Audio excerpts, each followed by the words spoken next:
Assalamualaikum warahmatullahi wabarakatuh. Perkenalkan, kami dari kelompok 2 pengantar akuntansi akan menjelaskan tentang proses pencatatan akuntansi. Halo, aku Asyifa. Hai, aku Fairuz. Hai, nama aku Sekar Ayu Lestari. Halo, perkenalkan nama saya Rosidi. Hai, nama aku Maria Mariati. Halo, nama aku Mutiara Hana Waida. Hai, aku Risma. Pencatatan akuntansi. Proses pencatatan akuntansi atau siklus akuntansi adalah serangkaian tahapan yang dilakukan secara berulang untuk mencatat, menganalisis, dan mengidentifikasi semua kegiatan akuntansi dalam perusahaan. Siklus akuntansi adalah satu periode dari sebuah pencatatan pembukuan keuangan yang diawali dari jurnal dan berakhir pada laporan keuangan dan penutupan akun. Proses siklus akuntansi melaporkan semua akun transaksi, nominal, debit, kredit, dan menyesuaikannya selama satu siklus keuangan. Siklus akuntansi merupakan seperangkat aturan yang digunakan untuk memastikan keakuratan laporan keuangan. Saat ini, akuntan sudah dimudahkan dengan adanya software akuntansi dalam memahami siklus akuntansi secara otomatis. Software akuntansi membantu menyelesaikan tahap siklus akuntansi dan menghindari kesalahan perhitungan akibat kelalaian manusia. Siklus akuntansi diawali dengan transaksi, kemudian transaksi tersebut diidentifikasi akun apa saja yang terlibat, dan posisi akun tersebut debit atau kredit. Hasilnya dicatat ke dalam jurnal. Data dari jurnal dipindahkan ke buku besar untuk pengelompokan yang lebih terperinci. Selanjutnya menyusun neraca saldo dan jurnal penyesuaian. Saldo akun disusun dalam neraca saldo dan jurnal penyesuaian digunakan untuk mengoreksi kesalahan. Kemudian membuat neraca saldo penyesuaian serta laporan keuangan. Berdasarkan neraca saldo, laporan keuangan yang akurat disusun. Selanjutnya menyusun jurnal penutup. Jurnal penutup digunakan untuk menutup rekening nominal dan mengevaluasi kinerja keuangan. Setelah itu, menyusun neraca saldo setelah penutupan. Neraca saldo disusun kembali setelah penutupan untuk memastikan keseimbangan yang tepat. Dan yang terakhir, buat jurnal pembalik, opsional dan berguna untuk mencatat transaksi berulang di periode berikutnya. Selanjutnya adalah pentingnya siklus akuntansi bagi bisnis. Yang pertama adalah untuk menjaga kesehatan keuangan. Siklus akuntansi menjaga kesehatan keuangan perusahaan dan mencatat setiap transaksi secara rinci itu dapat mengetahui kondisi keuangan perusahaan dengan lebih akurat. Yang kedua adalah membantu pengambilan keputusan. Keputusan bisnis yang selalu didasarkan pada data yang akurat dengan siklus akuntansi yang berjalan dengan baik, maka memiliki akses ke informasi keuangan yang dapat diandalkan. Selanjutnya adalah memenuhi kewajiban hukum dan regulasi. Setiap perusahaan harus memenuhi berbagai kewajiban hukum dan regulasi termasuk pelaporan keuangan. Siklus akuntansi memastikan bahwa semua transaksi dicatat dan dilaporkan sesuai dengan standar akuntansi yang berlaku. Ini membantu perusahaan menghindari masalah hukum dan memastikan kepatuhan terhadap peraturan yang berlaku. Yang keempat adalah mengurangi resiko kesalahan. Dengan menggunakan teknologi dan software akuntansi, siklus akuntansi dapat dijalankan dengan efisien dan akurat. Hal ini mengurangi risiko kesalahan manusia dalam pencatatan akuntansi. Misalkan, betapa repotnya jika ada kesalahan pencatatan yang membuat laporan keuangan tidak akurat. Dengan siklus akuntansi yang baik, risiko ini bisa diminimalkan. Yang terakhir adalah meningkatkan transparansi. Transparansi adalah kunci dalam membangun kepercayaan dengan pemangku kepentingan, termasuk investor, kreditur, dan karyawan. Siklus akuntansi yang baik memastikan bahwa laporan keuangan perusahaan dapat diaudit dan diverifikasi. Hal ini menunjukkan bahwa perusahaan dapat dikelola dengan baik dan dapat dipercaya. Selanjutnya adalah tantangan dalam menerapkan siklus akuntansi. Yang pertama adalah kompleksitas transaksi keuangan. Dalam bisnis yang berkembang, transaksi keuangan bisa sangat kompleks dan bervariasi, mulai dari transaksi harian hingga transaksi besar. Semuanya perlu dicatat dengan akurat. Tantangan ini bisa menjadi lebih rumit jika perusahaan memiliki berbagai sumber pendapatan dan pengeluaran. Dengan permasalahan ini, solusinya adalah menggunakan software akuntansi yang dapat mengelola berbagai jenis transaksi dengan mudah. Software ini dapat membantu mengoptimasi pencatatan dan mengurangi kemungkinan kesalahan. Yang kedua adalah kesalahan manusia. Meskipun teknologi semakin canggih, faktor manusia tetap bisa menyebabkan kesalahan. Kesalahan pencatatan, salah posting, atau mengabaikan transaksi bisa berdampak besar pada laporan keuangan. Solusinya adalah pelatihan dan pendidikan terus-menerus bagi staf akuntansi itu sangat penting. Selain itu juga implementasi sistem double check dan review berkala dapat membantu mengurangi kesalahan manusia. Yang ketiga adalah perubahan regulasi dan standar akuntansi. Regulasi dan standar akuntansi dapat berubah dari waktu ke waktu. Perubahan ini dapat mempengaruhi cara perusahaan mencatat dan melaporkan transaksi keuangan. Solusinya adalah selalu top update dengan perubahan regulasi dan standar akuntansi.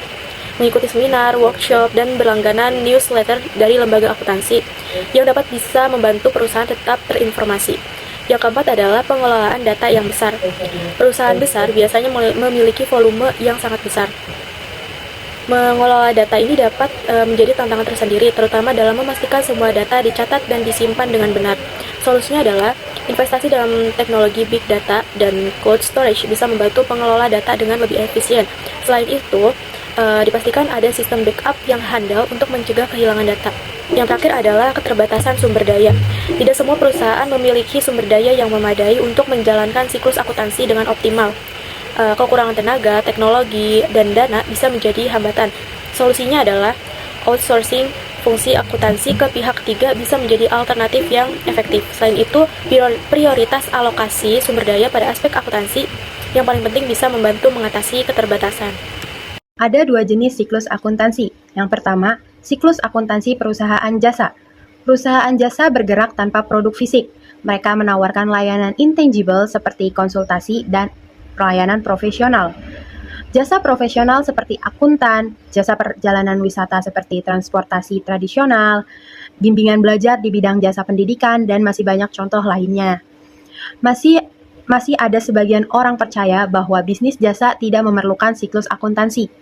Bisa jadi karena barang yang ditawarkan oleh perusahaan jasa itu bersifat abstrak, sedangkan penyedia jasa sendiri sangat diuntungkan oleh hal tersebut. Siklus akuntansi yang kedua, siklus akuntansi perusahaan dagang. Barang yang perusahaan dagang tawarkan tentu saja berwujud dan bisa dimiliki oleh konsumen. Oleh karena itu, perusahaan dagang adalah bisnis yang melakukan kegiatan pembelian, penyimpanan, dan juga penjualan barang.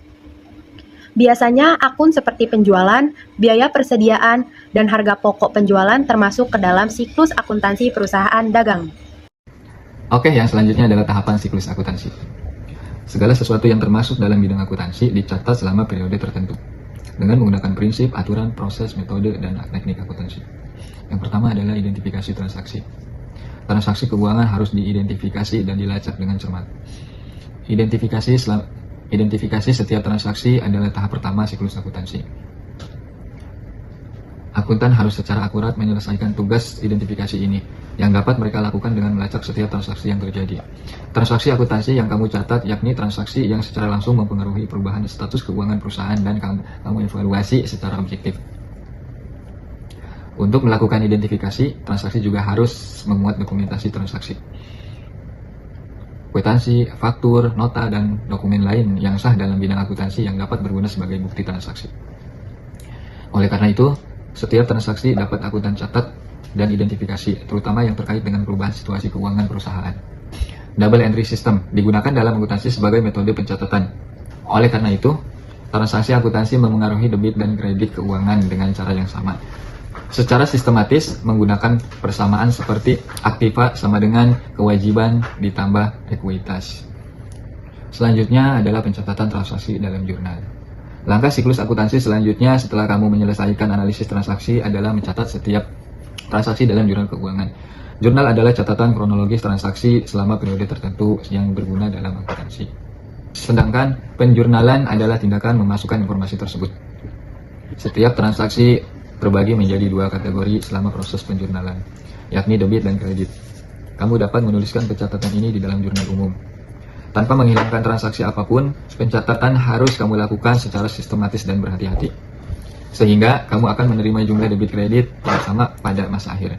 Selanjutnya, membukukan jurnal penyesuaian ke buku besar. Data dari jurnal dipindahkan ke buku besar untuk mengelompokkan yang lebih terperinci. Buku besar sering dapat dianggap sebagai sekelompok rekening pembukuan yang merinci aset tertentu yang dilaporkan dalam satu periode. Tidak diragukan lagi bahwa terdapat berbagai daftar rekening buku besar dalam sebuah perusahaan. Pada tahapan siklus akuntansi ini, nomor-nomor kode tertentu diberikan untuk setiap rekening yang ada di buku besar. Tujuannya untuk memudahkan proses identifikasi dalam jurnal. Selain itu, jika transaksi akuntan catat dalam buku besar, akan lebih mudah untuk memeriksanya kembali atau melihat referensi terkait. Dan selanjutnya menyusun neraca saldo dalam jurnal penyesuaian. Saldo akun disusun dalam neraca saldo dan jurnal penyesuaian digunakan untuk mengoreksi kesalahan. Saldo buku besar bersatu dan harus dalam keadaan yang sama saat membuka neraca saldo.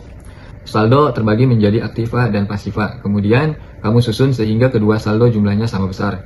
Jumlah keseluruhan dalam aktiva dan pasiva harus diperhitungkan saat menyusun neraca saldo penyesuaian ini. Setelah aktiva dan pasiva dalam buku neraca saldo sama, maka laporan keuangan ini bisa mulai dibuat.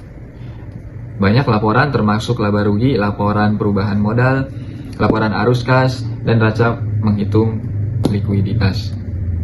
Setelah itu, kemudian kamu lanjut ke tahap terakhir, yaitu pembuatan jurnal penutup dalam proses akuntansi.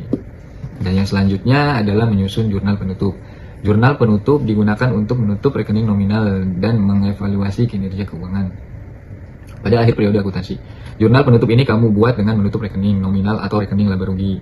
Kamu dapat menutup kedua akun dengan menyetel nilai setiap rekening ke 0. Rekening ini akan ditutup untuk melihat aliran di sumber untuk periode akuntansi yang masih berjalan. Langkah terakhir adalah membuat jurnal pembalik opsional dan berguna untuk mencatat transaksi berulang di periode berikutnya. Jurnal pembalik ini sering dilakukan pada awal periode berikutnya. Selain itu, jurnal penyesuaian dapat kamu gunakan sebagai acuan dalam pembuatan jurnal ini, yang mana setiap transaksi jurnal penyesuaian akan kamu publik. Lalu dalam jurnal pembalik, transaksi yang awalnya kredit dan tercatat dalam jurnal penyesuaian akan berubah menjadi debit. Metode pencatatan akuntansi merujuk pada cara untuk mencatat transaksi keuangan dan menyiapkan laporan keuangan dalam sebuah perusahaan. Pada umumnya, terdapat dua metode pencatatan akuntansi yang sering digunakan, yaitu cash basis, basis cash, dan accrual basis, basis accrual. Kedua metode ini tentunya memiliki kelebihan dan kekurangan tersendiri, sehingga pengusaha dapat memilih metode mana yang ingin mereka gunakan tergantung pada kebutuhan bisnis mereka sendiri.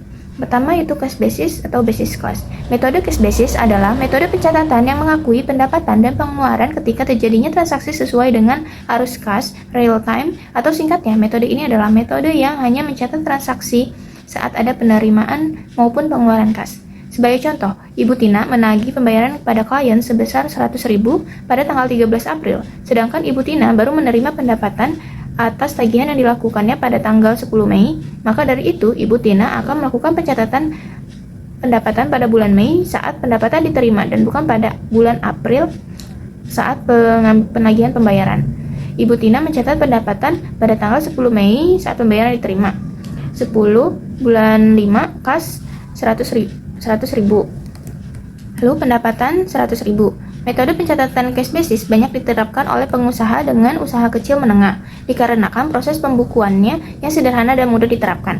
Hal ini juga akan mempermudah dalam melacak uang yang masuk dan keluar dari rekening bank karena tidak tercampur dengan pencatatan hutang bank. Pencatatan hutang piutang. Konsep pencatatan cash basis. Yang pertama, pengakuan pendapatan dilakukan saat uang telah diterima oleh perusahaan. Dalam konsep cash basis ini, hak penagihan utang tidak perlu diperhatikan, sehingga tidak ada estimasi piutang tidak tertagih dan terdapatnya metode penghapusan piutang. Yang kedua, pengakuan biaya dilakukan dan diakui saat perusahaan telah melakukan pembayaran uang secara langsung. Sekian dari saya. Wassalamualaikum warahmatullahi wabarakatuh. Selanjutnya, metode pencatatan akuntansi menggunakan metode accrual basis. Metode accrual basis adalah metode pencatatan yang tetap akan mengakui adanya transaksi walaupun kas belum diterima.